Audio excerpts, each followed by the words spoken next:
Well, it tells me that the president's very upset and doesn't like the way that North Korea talks. He's obviously not used to the propaganda that comes out of North Korea.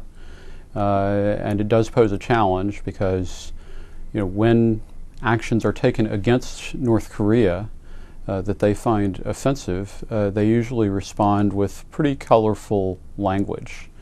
But it doesn't necessarily mean that they're going to be able to follow through on everything that they threaten.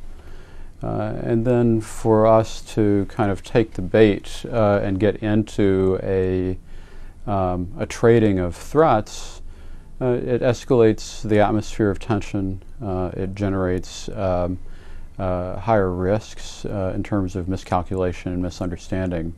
And actually, it's a trap that many presidents have fallen into in the past, the trap of making threats that they may or may not be able to follow through on.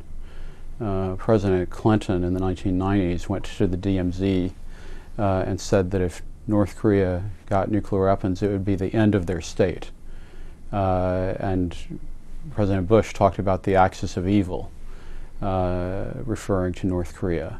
But if you make a threat toward North Korea, it's important to be able to also have a plan for following through in order to make good on the threat.